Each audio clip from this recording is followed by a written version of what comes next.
Hello friends, welcome to government job ideas. அரசு ஆரம்ப சுகாதாரத்துறையில தான் வந்து பாருங்க, உங்களுக்கு இந்த வேலைவாய்ப்பு வந்து குடுத்துருக்காங்க. இந்த வேலைக்கு வந்து கல்வி தகுதினா, நீங்க குறைந்தபட்சம் 8த் பாஸ் பண்ணதுலருந்து இங்க டிகிரி வரைக்குமே இதுக்கு எலிஜிபிள் தான். மொத்தமா ஒரு 10 விதமான டைப்ல போஸ்டிங்ஸ் வந்திருக்கு. சேலரின்னு பொறுத்தவரைக்கும் ரூ. 40,000 வந்து இருக்கும். போஸ்டிங்க்கு தகுந்த மாரி சேலரி வந்து உங்களுக்கு வேரி ஆகும். எக்ஸாம் அந்த மாரி எதுவுமே கிடையாது. உங்களுக்கு ஷார்ட் லிஸ்ட் பண்ணி உங்களுக்கு நேர்முக தேர்வு மட்டும் தான் வந்து இருக்க போது. லாஸ்ட் டேட்னா வந்து 22 ஜான்வரிக்குள்ளார நீங்க அப்ளை பண்ணிக்கலாம். இப்ப அந்த வேலைக்கான அப்ளிகேஷன் ஃபார்ம், நோட்டிஃபிகேஷன் டீட்டெயில்ஸ் நம்ம பார்க்கலாம். நீங்க இப்ப தான் நம்ம சேனலுக்கு ஃபர்ஸ்ட் டைம் வரீங்கன்னா, சப்ஸ்கிரைப் பண்ணிக்கோங்க. ஃப்ரெண்ட்ஸ், தூத்துக்குடி மாவட்டத்துல இருந்து உங்களுக்கு மாவட்ட நலவாழ்வு சங்கம், சுகாதாரத்துறையில தான் வந்து இந்த வேலைவாய்ப்பு வந்து குடுத்துருக்காங்க. இதுதான் வந்து அப்ளிகேஷன் ஃபார்ம். இந்த அப்ளிகேஷன் ஃபார்ம் தான் நீங்க ஃபில் பண்ணி போஸ்டர்ல இல்லன்னா வந்து நீங்க நேர்ல வந்து விண்ணப்பிக்க போறீங்க. இதுல வந்து ஒரு பதவிக்கும் தனித்தனியா வந்து அப்ளிகேஷன் ஃபார்ம் வந்து இருக்கு. நீங்க எந்த பதவிக்கு விண்ணப்பிக்க போறீங்களோ, அந்த பதவிக்கான அப்ளிகேஷன் ஃபார்ம் வந்து நீங்க வந்து இதுல ஃபில் பண்ற மாரி இருக்கும்.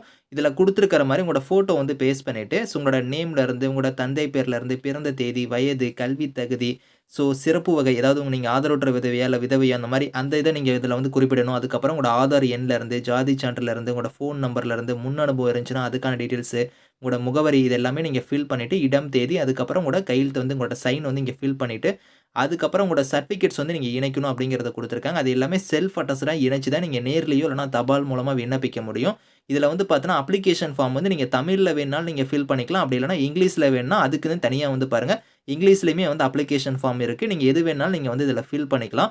இத கரெக்ட்டா நீங்க ஃபில் பண்ணிட்டு எந்த அட்ரஸ்க்கு வந்து சென்ட் பண்ணணும் அப்படிங்கிற அட்ரஸ் வந்து இங்க குடுத்துருக்காங்க. விண்ணப்பம் அனுப்ப வேண்டிய முகவரின்னு இங்க குடுத்துருக்காங்க பார்த்தீங்களா?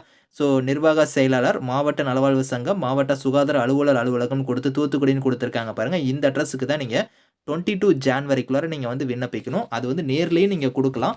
அப்படி இல்லைன்னா, நீங்க தபால் மூலமாவும் நீங்க வந்து விண்ணப்பிக்கலாம் அப்படிங்கிற மாரி குடுத்துருக்காங்க. இந்த வேலைக்கு வந்து உங்களுக்கு எக்ஸாம் அந்த மாரி எதுவுமே கிடையாது. உங்களோட அப்ளிகேஷன ஷார்ட் லிஸ்ட் பண்ணி நேர்முக தேர்வு மட்டும் தான் வந்து இருக்கும். மொத்தமா ஒரு 10 விதமான டைப்ல போஸ்டிங்ஸ் வந்திருக்கு. பல்நோக்கு மருத்துவமனை பணியாளருக்கு நீங்க அப்ளை பண்றீங்கன்னா, தமிழ்ல வந்து எழுத படிக்க தெரிஞ்சாலே போதும். அப்ளை பண்ணிக்கலாம். ரூ. 8,500 சேலரி. வயது வந்து பாருங்க, குறைந்தபட்சம் 18, அதிகபட்சம் 40 வயசு வரைக்கும் இதுக்கு எலிஜிபிள். அதேமாரி பல்நோக்கு பணியாளர்லயே வந்து ஆயுஷ் கேட்டகரிக்கு நீங்க அப்ளை பண்றீங்கன்னா, இதுக்கு வந்து பாருங்க ரூ. 8,500 சேலரி. தமிழ் எழுத படிக்க தெரிஞ்சா போதும். 40 வயசு வரைக்கும் அப்ளை பண்ணலாம். அதேமாரி தான் பல்நோக்கு மருத்துவமனை பணியாளர்லயே வந்து டிஇஐஎஸ் இந்த கேட்டகரில நீங்க அப்ளை பண்ற மாரி இருந்தாலும், தமிழ் எழுத படிக்க தெரிஞ்சா போதும் அப்படிங்கிறத குடுத்துருக்காங்க. அதேமாரி வந்து பாருங்க, என்பிபிசிடி இந்த கேட்டகரில நீங்க அப்ளை பண்றவங்களுக்கு வந்து பாருங்க, ரூ. 17,000 சேலரி. வயது வந்து எஸ்சி, எஸ்டியா இருந்தா 37 வரைக்கும் அப்ளை பண்ணலாம். பிசி, எம்பிசி, டிஎன்சி, பிசிஎம் அதெல்லாம் உங்களுக்கு 34 வரைக்கும், ஓசியா இருந்தா 32 வரைக்கும் அப்ளை பண்ணலாம். இதுக்கு வந்து நீங்க டிப்ளமோ வந்து பாருங்க, யங் டீஃப் அண்ட் ஹியரிங் ஹேண்டிகேப் வந்து நீங்க படிச்சிருக்கணும் அப்படிங்கிற மாரி குடுத்துருக்காங்க. அடுத்த கேட்டகரி வந்து வாகன துலக்குனர். இந்த கேட்டகரில நீங்க அப்ளை பண்றீங்கன்னா, தமிழ் எழுத படிக்க தெரிஞ்சா போதும். இதுக்கு ரூ. 8,500 சேலரி. அடுத்து வந்து செவிலியர் கேட்டகரிக்குலாம் நீங்க வந்து டிப்ளமோல வந்து பாருங்க, டிஜிஎன்எம் கோர்ஸ் வந்து நீங்க முடிச்சிருந்தா அப்ளை பண்ணலாம். அப்படி இல்லன்னா நீங்க பிஎஸ்சில நர்சிங் முடிச்சிருந்தாலும் அப்ளை பண்ணிக்கலாம். ரூ. 18,000 சேலரி. 50 வயசு வரைக்கும் இந்த வேலைக்கு நீங்க அப்ளை பண்ணிக்கலாம் அப்படிங்கிறத குடுத்துருக்காங்க. அடுத்து வந்து பாருங்க, நுண்கதிர் வீச்சாளர் கேட்டகரிக்கு அப்ளை பண்றீங்கன்னா, 12த் நீங்க முடிச்சுட்டு 2 இயர்ஸ் வந்து டிப்ளமோ கோர்ஸ்ல வந்து பாருங்க, ரேடியோ டயக்னாஸ்டிக்ஸ் கேட்டகரில வந்து நீங்க முடிச்சிருந்தா அப்ளை பண்ணிக்கலாம். ரூ. 10,000 சேலரி.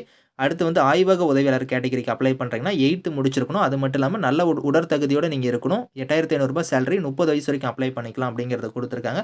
இந்த மாரி வந்து ஒரு கேட்டகரிக்கும் உங்களுக்கு குவாலிஃபிகேஷன்ல இருந்து, சேலரில இருந்து, ஏஜ் லிமிட் எல்லாமே வந்து உங்களுக்கு வேரி ஆகும். நீங்க டீட்டெயிலா செக் பண்ணி பார்த்துட்டு, உங்களுக்கு எந்த குவாலிஃபிகேஷன் மீட் ஆகுதோ அதுக்கு தகுந்த மாரி நீங்க அப்ளை பண்ணிக்கோங்க. இந்த நோட்டிஃபிகேஷன், அப்ளிகேஷன் லிங்க்ஸ் எல்லாமே வந்து நான் கீழ வந்து டிஸ்கிரிப்ஷன்ல வந்து குடுக்குறேன். செக் பண்ணி பாருங்க. Thank you friends.